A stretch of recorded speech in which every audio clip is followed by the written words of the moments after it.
주소서. 목소리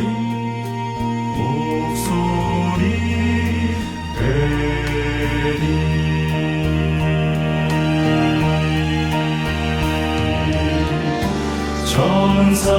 천사처럼 말하지 못하나 주의 사랑으로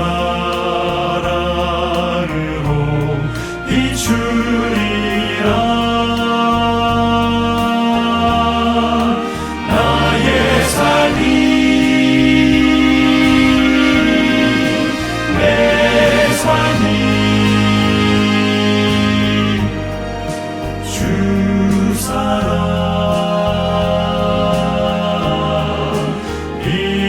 되게 하사. 오 나의 목소리 높여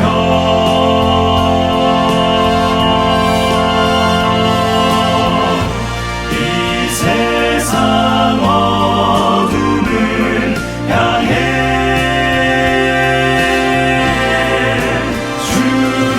주님만 보이게 하여 주소서. 목소리 되리.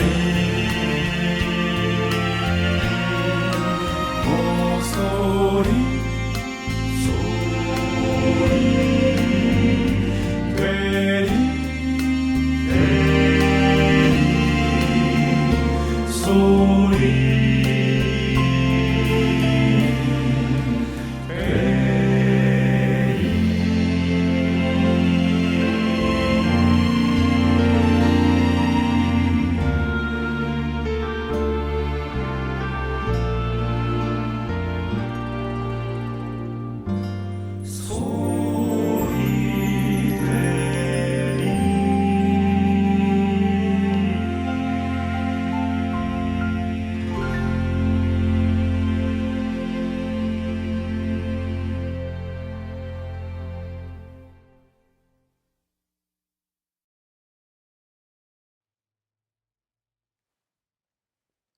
성도 여러분들 안녕하십니까? 행복한 안식일을 시작하는 시간입니다.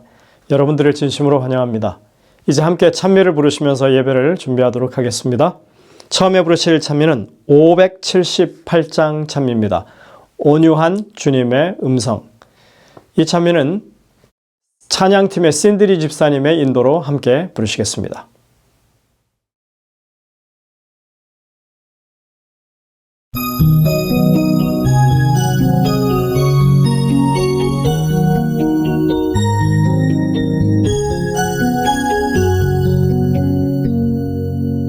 온유한 주님의 음성 내 귀에 속삭이네. 내 맘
마음을 준비하라.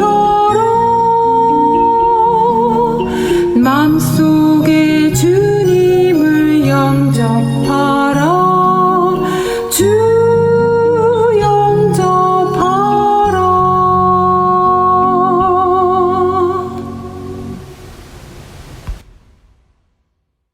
두 번째 부르실 찬미는 422장 찬미입니다. 온유하신 음성으로. 이 찬미는 찬양팀의 손청숙 집사님의 인도로 부르시겠습니다. 이 찬미를 부르신 후에 여정옥 집사님의 기도로 예배가 시작되겠습니다.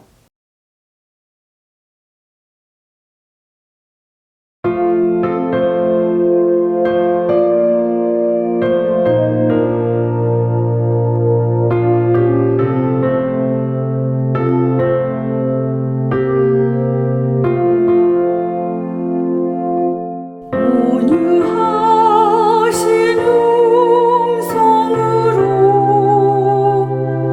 우주 예수 부르시니 따라오라 하는 말씀 나의 귀에 밝히 들리네. 어디 인도하시든지 내가 십자가를 지고 따라가기 원하오니 항상 함께하여 주소서. 길이 멀고 어두워서 나의 발이 상하여도 주를 항상 따라가니 나의 맘이 심히 즐겁네. 어디 인도하시든지 내가 십자가를 지고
사랑의 아버지 하나님, 항상 저희들과 함께 하시고 지켜 주심에 감사드립니다.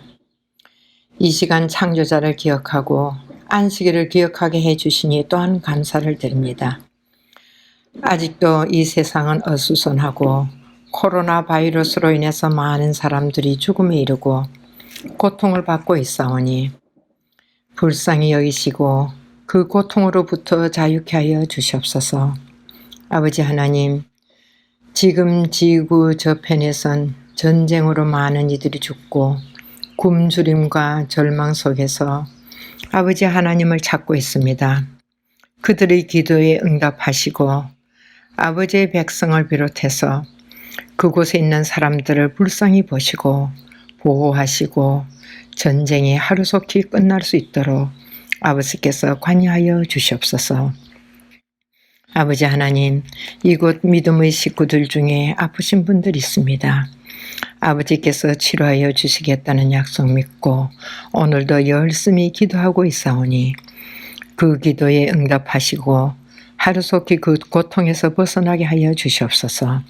아버지 하나님, 아버지의 말씀대로 살 수 있게 하시고 매 순간 받는 유혹에서도 이길 수 있는 믿음을 주시옵소서. 아버지의 자녀로서 자랑스러운 매일매일이 삶이 되게 하시고 또한 예수님의 사랑을 실천하며 사는 우리 모두가 될 수 있도록 도와주시옵시기를 예수님의 이름으로 기도드리옵나이다. 아멘. 성도 여러분들, 한 주간 다들 평안하셨습니까? 이 자리에 함께 하신 여러분들을 다시 한번 환영합니다. 이 안식일이 귀하고 풍성한 은혜를 누리시는 귀한 안식일 되시길 간절히 바랍니다. 이번 주에는 한국의 대선이 마쳤죠? 이제 새롭게 선출된 대통령을 중심으로 분열되었던 마음이 다시 하나로 합쳐지고 비전을 가지고 새 출발을 해야 될 그런 시기가 되었습니다. 여전히 우크라이나에서는 좋지 않은 소식이 들려오고 있고 저희들도 정말 그것을 위해서 계속 기도하고 있습니다. 세상이 복잡하고 어려운 그런 상황들이 계속 펼쳐지고 있지만 그러나 여러분들, 저희들은 이 교회의 사명에 집중해야 될 시기라고 생각합니다. 그래서 하나님께 주시는 비전을 찾고 또 교회가 나아갈 방향에 대해서 함께 머리를 맞대고 기도하고 또 하나님의 뜻을 구하는 저희들이 되었으면 좋겠습니다. 오늘 이 시간에도 여전히 포트릭 교회를 섬기시는 김현수 목사님의 말씀을 듣도록 하겠습니다. 마태복음 28장에 나오는 예수님이 주신 대사명의 말씀을 중심으로 아름다운 우리 교회라고 하는 제목으로 오늘은 진실된 제자라고 하는 그런 주제를 가지고 함께 말씀을 나눕니다. 이제 준비된 특창을 들으신 후에 목사님의 말씀을 통하여 정말 귀한 은혜를 누리시는 귀한 시간 되시길 간절히 바랍니다.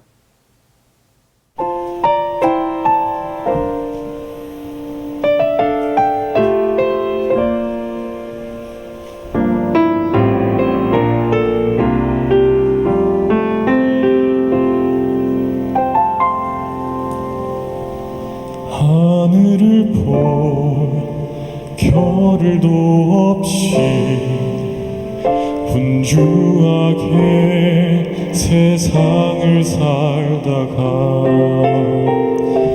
마음의 먹먹함이 내 삶을 짓누를 때 그제서야 주님을 찾습니다.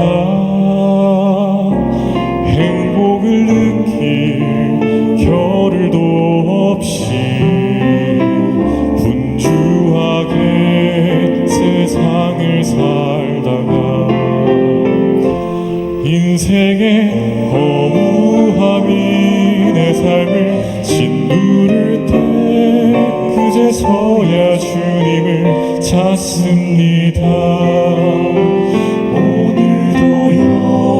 여전히 주님은 그 자리에서 우리를 멈추지 않고 돌보시는 부족한 내 영혼은 아직도 갈 길을 모릅니다. 내게 믿음 주소 돌보소서. 한없는 주님의 사랑 알게 하소서.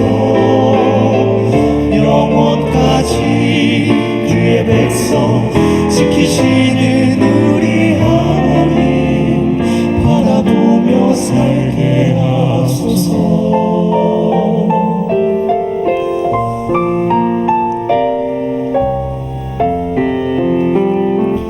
하늘을 볼 겨를도 없이 정신없이 세상을 살다가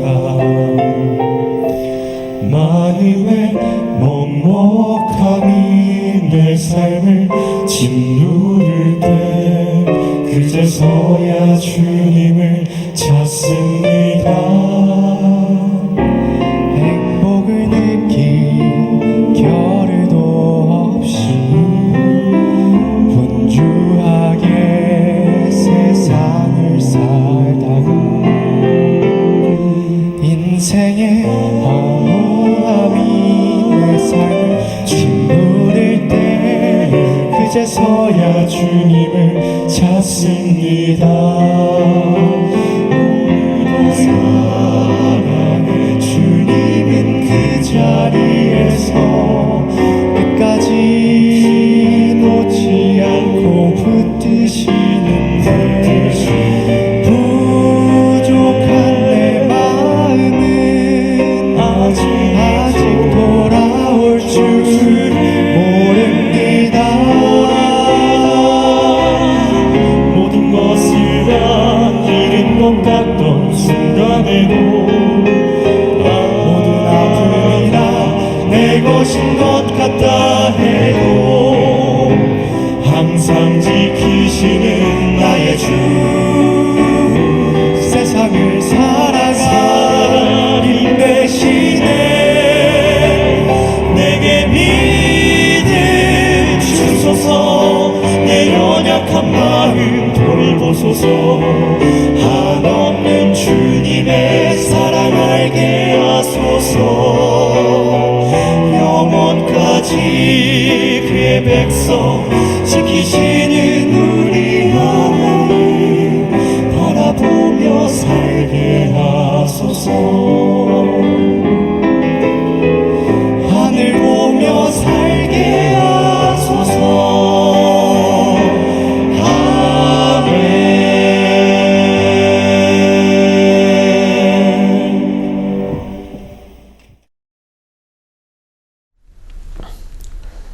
오늘 여러분과 저에게 주시는 하나님의 말씀은 마태복음 28장 19절에서 20절 말씀입니다. 그러므로 너희는 가서 모든 족속으로 제자를 삼아 아버지와 아들과 성령의 이름으로 침례를 주고 내가 너희에게 분부한 모든 것을 가르쳐 지키게 하라. 볼지어다 내가 세상 끝날까지 너희와 항상 함께 있으리라 하시니라. 성도 여러분, 안녕하십니까? 하나님께서 여러분들의 삶을 인도하시고 늘 역사하셔서 매일 주님을 닮아가고 또한 주님과 동행함으로 행복하고 즐거운 삶이 되기를 주님의 이름으로 축원합니다. 우리는 아름다운 교회, 주님께서 바라시는 교회를 마태복음 28장 19절과 20절에서 살펴보고 있는 중입니다. 우리 교회가 아름다운 교회, 주님께서 바라시는 아름다운 교회가 맞는가? 라는 질문보다는 우리가 어떻게 더 아름다운 교회가 되고 또 주님께서 바라시는 교회로 발전할 수 있을까 하는 질문이 더욱 필요합니다. 우리가 교회의 상태와 모습을 보면서 만족하고 그냥 멈출 수 없기 때문이기도 하지요. 예수님께서는 구약에서는 이스라엘 백성들을 통해서 세상에 하나님을 나타내고 그분의 거룩한 뜻을 전하고 은혜와 축복을 전해주기 위해서 선택하여 보여주셨고, 신약에서는 제자들을 통해서 그 일들을 이루어 가십니다. 구약에서의 아브라함을 통해서 이삭으로, 이삭에서 야곱으로, 야곱에서 그의 12 아들들로 이어져 내려오는 놀라운 계보의 모습은 신약에서 예수님을 통해서 12 제자로 시작된 교회는 폭발적인 성령의 역사를 통해서 온 세계에 퍼지도록 하신 놀라운 방법으로 세상에 하나님을 나타내시고 그 제자들을 통해서 은혜와 축복을 나누어 주고 계십니다.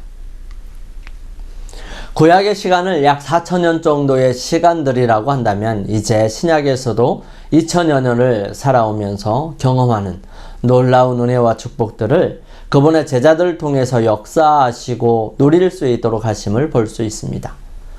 예수님께서 가이사랴 빌립보 지역에서 제자들에게 물어보십니다. 사람들이 인자를 누구라 하느냐? 그들은 대답합니다. 더러는 침례 요한, 더러는 엘리야, 어떤 사람은 예레미야나 선지자 중에 하나이다 라고 대답하죠. 예수님께서 제자들에게 묻습니다. 너희는 나를 누구라 하느냐? 이 질문은 제자들에게 정말 중요하고 그들의 마음을 잘 정리하고 믿음으로 나아가게 할 질문이었습니다. 이때에 다른 사람들의 대답은 나와 있지 않는데 베드로가 말합니다. 주는 그리스도시요 살아계신 하나님의 아들이시니이다. 주님께서는 이 대답을 들으시면서 베드로에게 복이 있다 말씀하시고 이것을 하나님께서 알게 하셨다고 말씀하시면서 이 말씀을 하십니다. 내가 내게 이르노니 너는 베드로라. 내가 이 반석 위에 내 교회를 세우리니 음부의 권세가 이기지 못하리라. 내가 천국 열쇠를 내게 주리니 내가 땅에서 무엇이든지 매면 하늘에서도 매일 것이요 내가 땅에서 무엇이든지 풀면 하늘에서도 풀리리라. 여기에 베드로는 주는 그리스도시요 살아계신 하나님의 아들이시라는 고백을 하는 모든 제자들을 대표하고 있는 것입니다. 교회를 세우는 기초는 바로 반석이지요.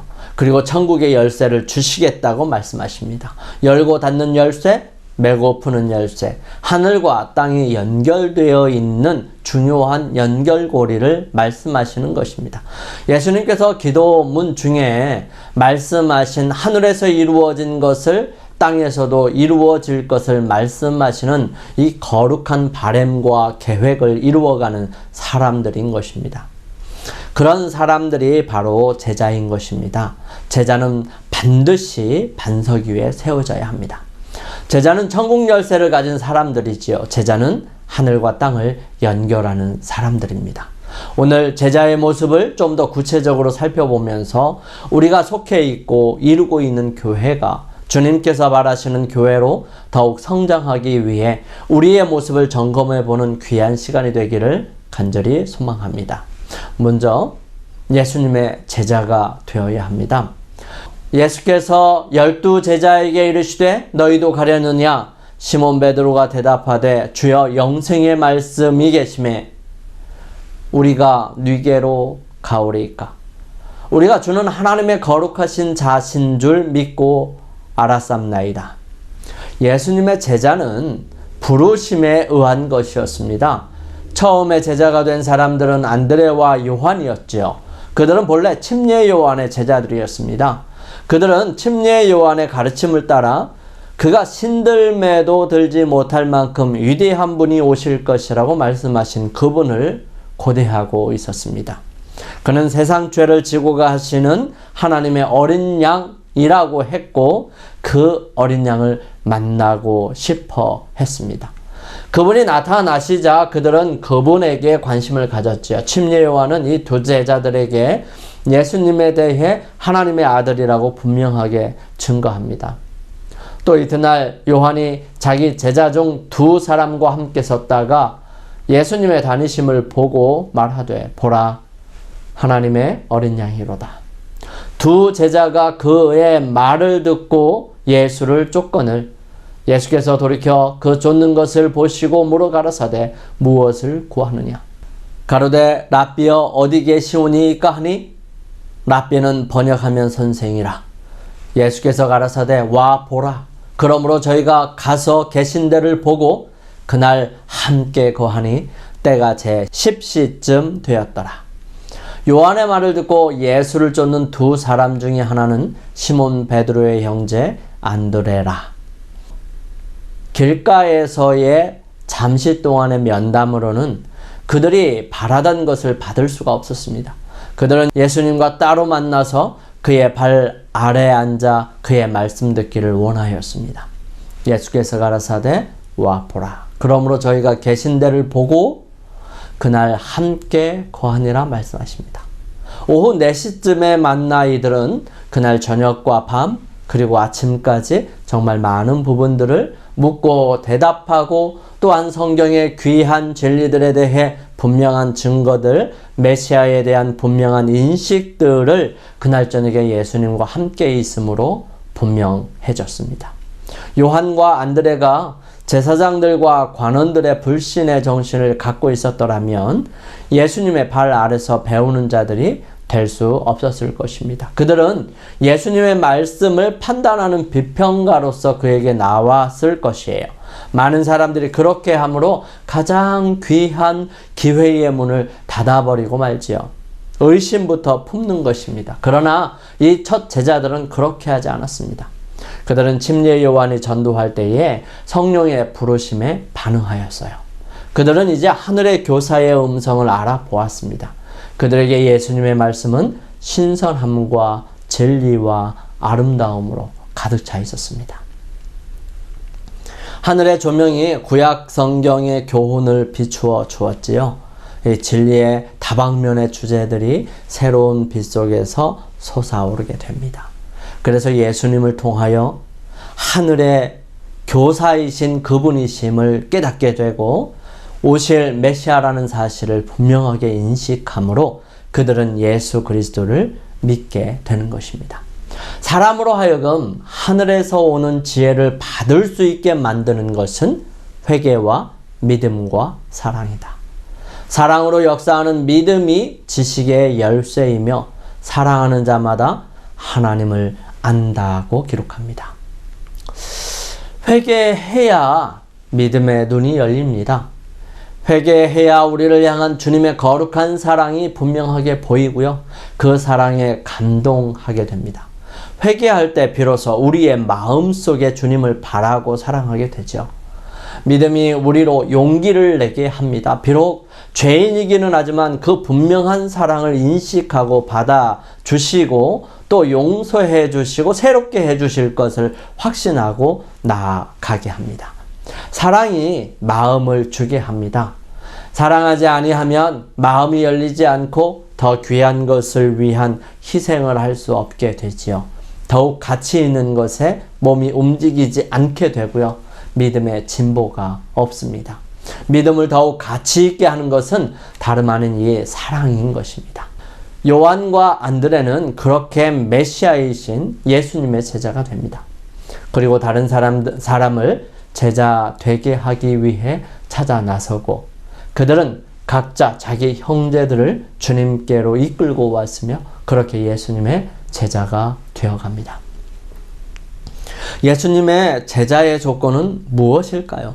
예수님께서 너희도 가려느냐 질문하고 영생의 말씀이 여기 계심에 우리가 네게로 가오리까 대답한 직후에 예수님께서 하신 말씀이십니다.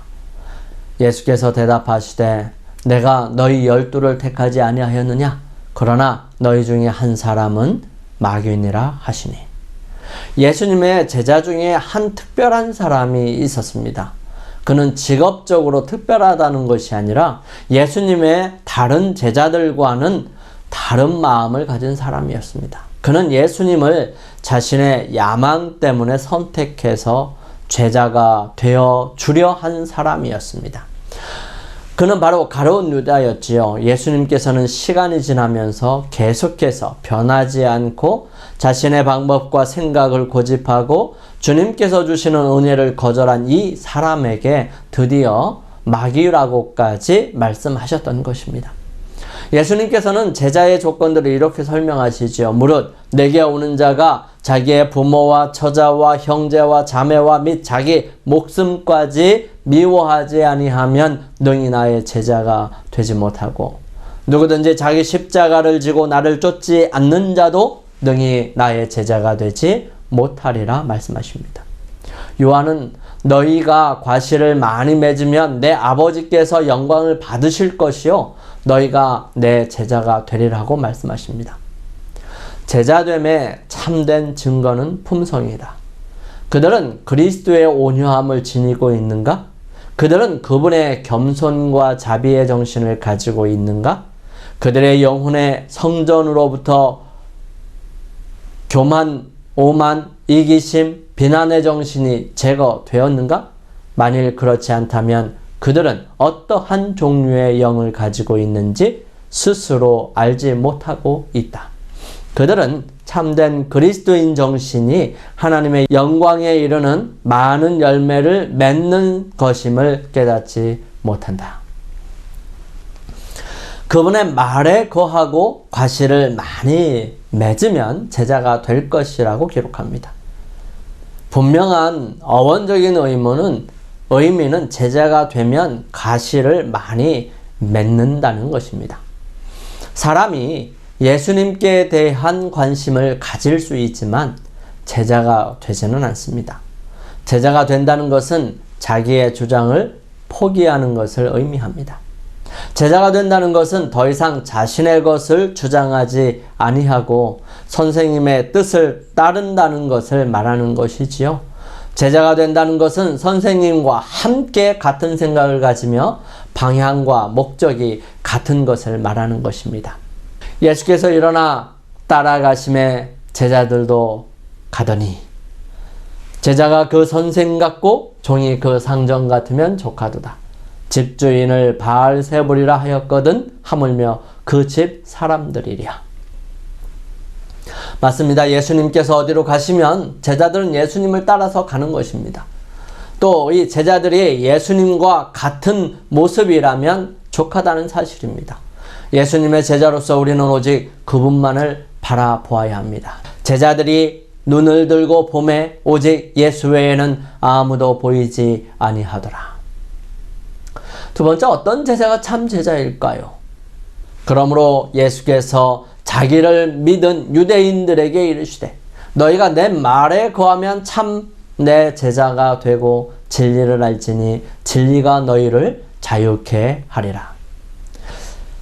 참 제자의 조건은 예수님의 말씀에 거하는 것이라고 말씀하십니다. 하나님의 말씀은 진리입니다. 그 진리 안에 거하면 참 제자가 되고 거기서 자유함을 경험하게 됩니다. 참된 제자는 예수님의 마음을 품은 사람들입니다. 왜 많은 사람들이 그리스도인을 만나면서도 그리스도의 사랑을 경험하지 못할까요? 왜냐하면 그들이 그리스도인이라고 하는 그들이 그리스도의 사랑을 가지지 못했기 때문입니다. 여러분, 세상적인 욕심을 채워주기 위해 여러분들을 희생하지 않기를 바랍니다. 세상에 많은 사람들을 교회로 데려오기 위해 그들의 악한 욕심과 이기심, 그들의 자존심을 세워주기 위해 귀중한 원칙이나 정직과 지켜야 할 분명한 선을 무너뜨리지 않게 되기를 바랍니다. 남에게 그저 져주는 것이 그리스도의 사랑이라고 생각하지는 마십시오. 그런 것이 결코 아니에요. 아부하지 마십시오. 아부가 사랑이 아닙니다. 사랑은 그를 구원하고 싶은 것이고 그 사람으로 죄를 회개하도록 돕는 것이고 그 사람으로 예수 그리스도를 발견할 수 있도록 기회를 제공하는 것입니다. 여러분이 그 사람을 변화시키려고 노력하지 않게 되기를 바랍니다. 변화시키는 분은 하나님이세요. 그 사람의 마음을 하나님께로 이끄시는 분 또한 하나님이세요. 우리는 기회를 만들어가는 것입니다. 믿기 가지고는 선교를 할 수 없습니다. 물론 그러한 사람들을 잡을 수는 있지요. 교회에 들어오게 할 수는 있지요. 하지만 그 사람들이 만약에 미끼를 보고 들어왔다면 그 미끼가 떨어지면 그 사람도 나가게 될 것입니다. 하지만 여러분, 기회들을 사용하고 많은 기회들을 마련하는 것은 우리에게 필요합니다. 그물을 쳐야 돼요. 그리고 많은 사람들이 호감 갈 수 있는 여러 가지 것들을 준비해야 하는 게 사실이에요. 하지만 그것이 목적이 되어서는 안 된다는 것을 말하는 것입니다. 그건 넘어 그들이 들어온 그들을 교회 안에서 성장시키고 그들로 예수 그리스도를 만나게 하고 그들로 자신의 죄를 회개할 수 있도록 하고 그들로 하여금 예수 그리스도를 위하여 자신을 헌신할 수 있도록 역사하시기를 하나님께 간구하는 것이 더 필요하다는 것입니다. 사랑하는 성도 여러분, 말씀을 사모하도록 해야 합니다. 말씀이 들어갈 때 변화가 있는 것입니다. 예수님의 말씀이 마음에 들어가야 변화가 일어나고요. 회개가 일어나며 나아가 자신의 추한 모습을 보게 되고 그것을 해결해 주시는 유일한 분이신 예수 그리스도를 바라보게 되는 것입니다. 참된 모든 주님의 제자들로부터도 생애를 위한 감화와 용기와 유용성과 참된 치료가 발산될 것이었다. 여러분, 우리의 모습을 통해 하나님께서 역사하십니다. 여러분, 우리가 예수 그리스도의 정신을 품고 그분과 함께 살아가기를 바라고 그분을 사랑하는 마음이 우리 안에 있다면 여러분, 우리를 통하여 하나님께서 역사하신다는 사실입니다. 햇빛이 쨍쨍 내릴 때는 한낮에 사람들이 다니지 않는 틈에 먹어야 할 물을 기르러 오는 한 여인을 주님께서는 만나기 위해 서두르셨고요. 그리고 조용히 기다리고 계셨습니다. 예수님은 그녀에게 방해가 되지 않도록 우물 한쪽에 떨어져서 그 여인이 물을 기를 때까지 기다리시고 계셨던 것입니다. 그리고 길어 올리는 그 여인에게 물을 좀 달라고 말씀하십니다. 그분은 시장하셨을 거예요. 새벽부터 부지런히 걸어오셨으니까 말이죠. 물 한 잔 주는 것이 어려운 일은 아닙니다. 하지만 사마리아인과 유대인 사이의 불편한 관계를 생각하면 많이 어려울 수도 있었습니다. 아마도 사마리아 여인이 아무 말 없이 물을 주었더라면 더욱 절망적이었는지 모르겠지만 하지만 이 여인은 묻습니다. 당신은 유대인인데 어찌 사마리아 여인인 내게 물을 달라고 합니까? 예수님께서 그에 대한 대답을 이렇게 하십니다.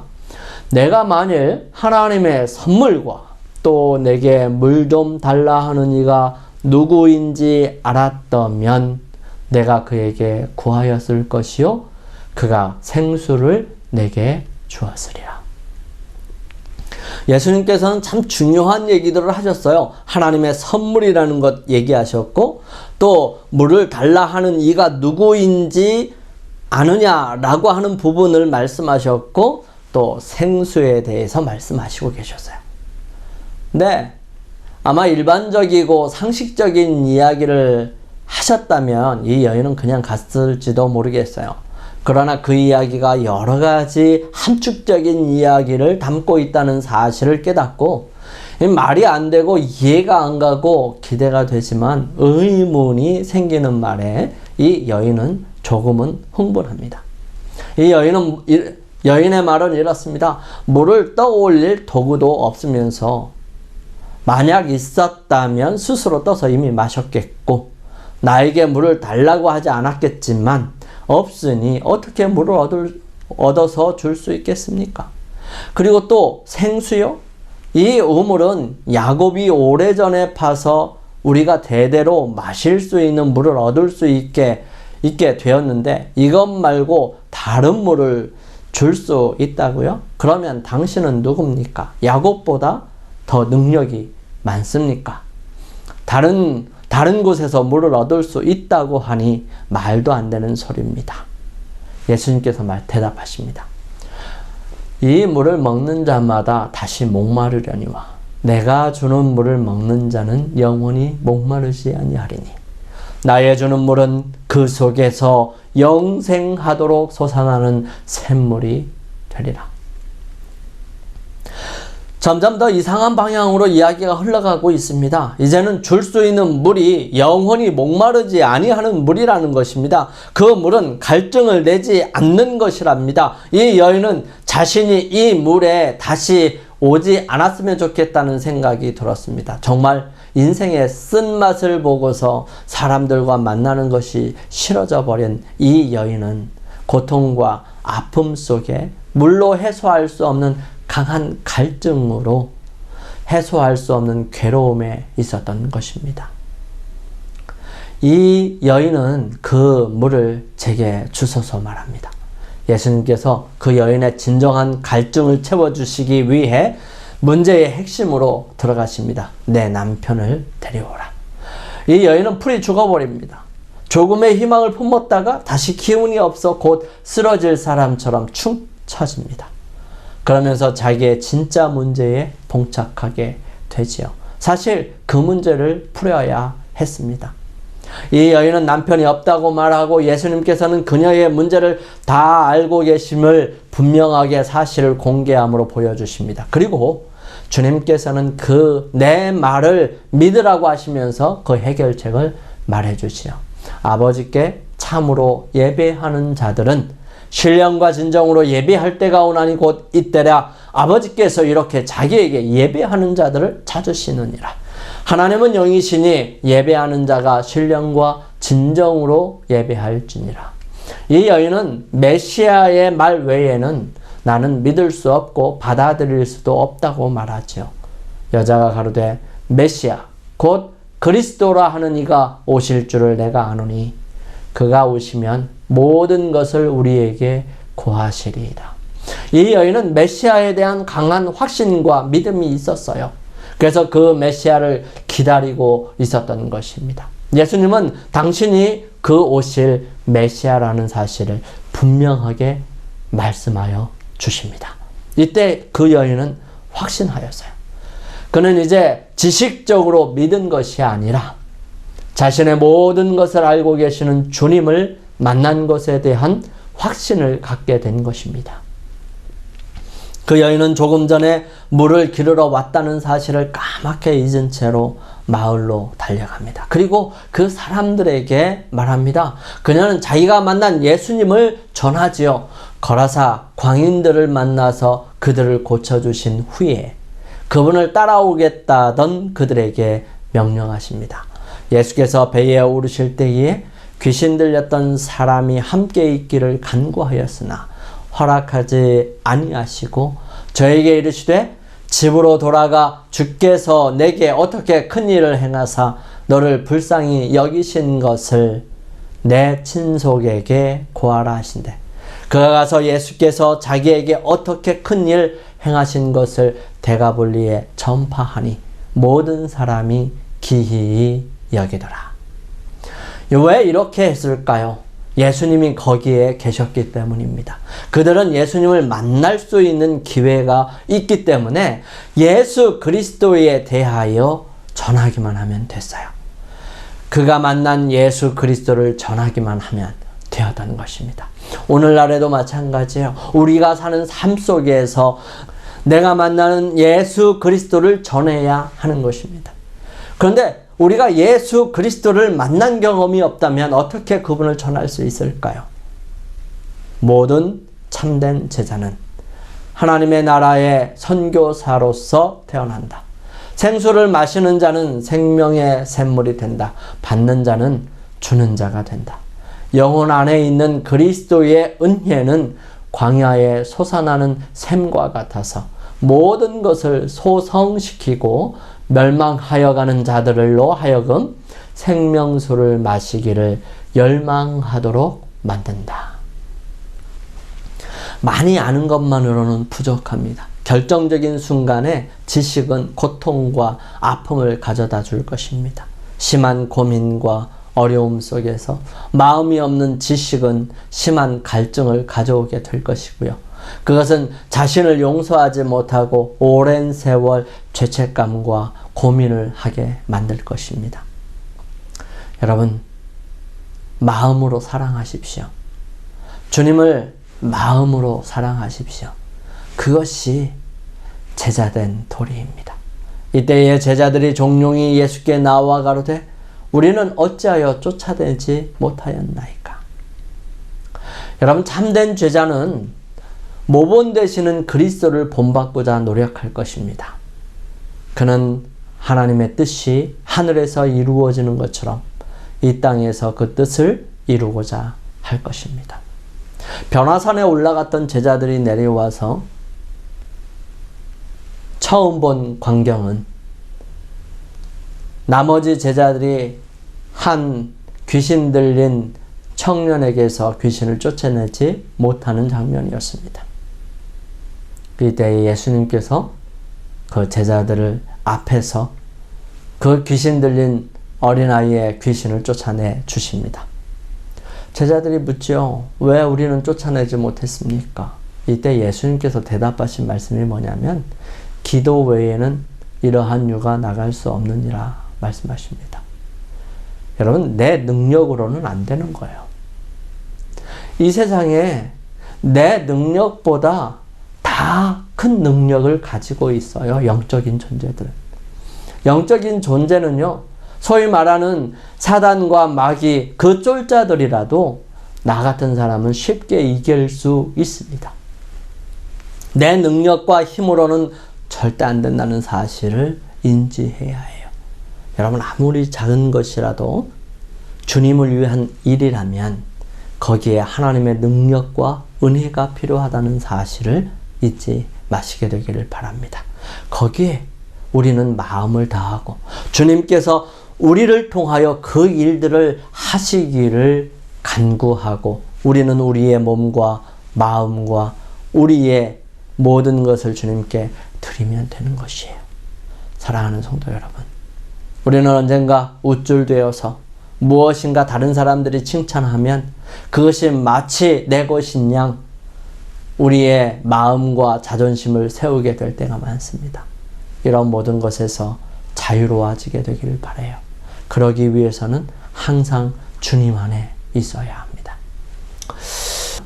세 번째, 제자는 함께 예수님의 제자가 되는 것입니다.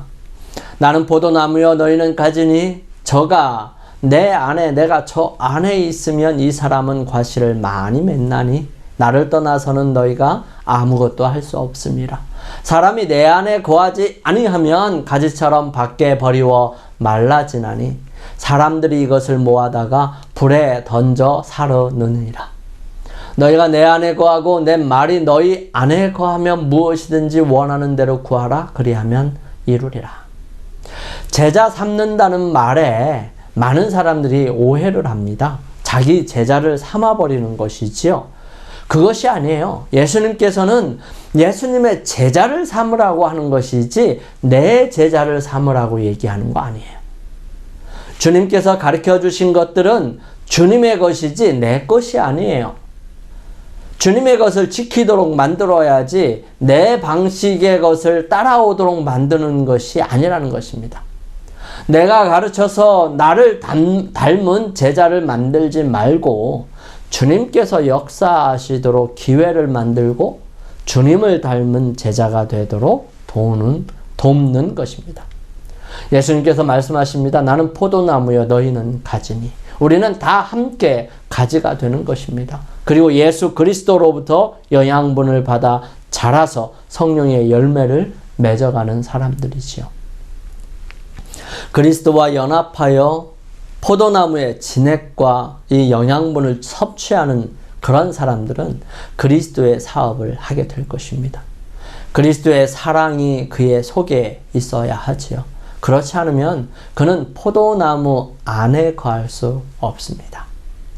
하나님께 대한 최고의 사랑과 우리의 이웃들을 우리의 자신에게 나타내는 것과 동일하게 사랑하는 것은 참된 신앙의 기초이지요. 우리의 삶을 통해서 오직 예수 그리스도를 전하고 나타내어야 합니다. 우리가 그 안에 거한다는 것은 무엇을 의미하는 것일까요? 예수님은 악의 조수가 들어오지 못하게 막는 강한 방벽입니다. 산성이라고 그러셨지요. 방패라고 그러셨습니다.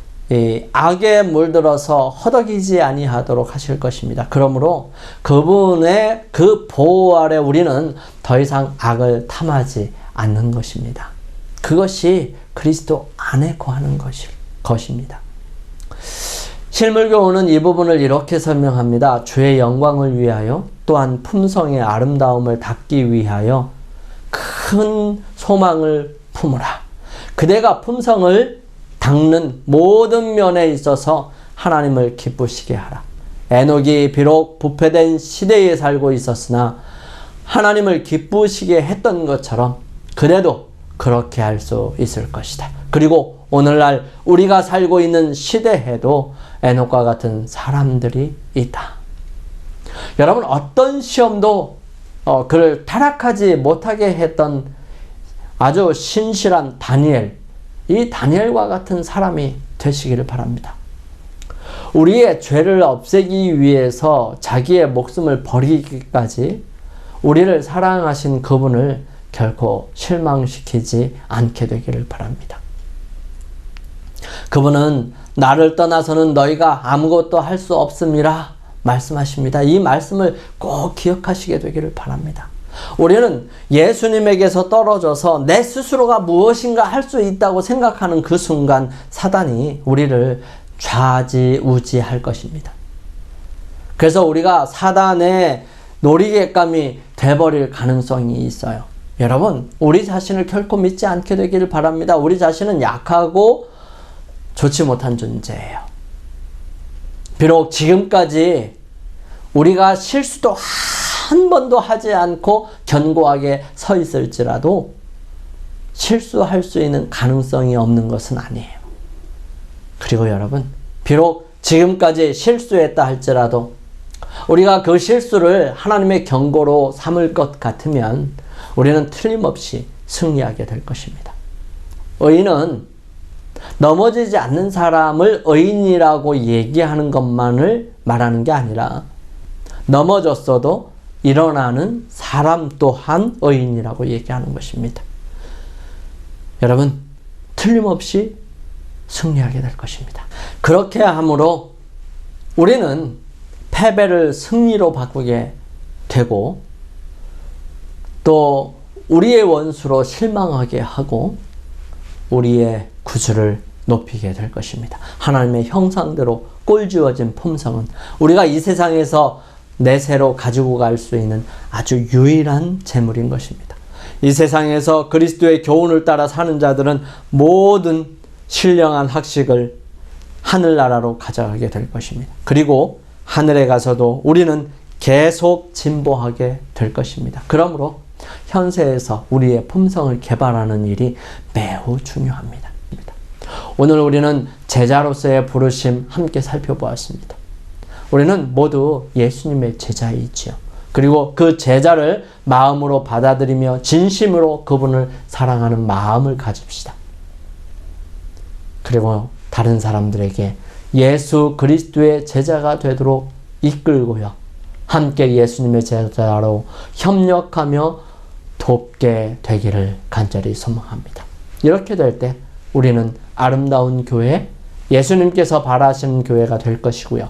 이 교회를 통해서 세상에 복음을 전하며 그리스도의 사랑을 나누어주는 사람들이 되어 세상의 축복이 되고 은혜가 되어 빛으로 예수 그리스도를 높이는 사람들이 될 것입니다.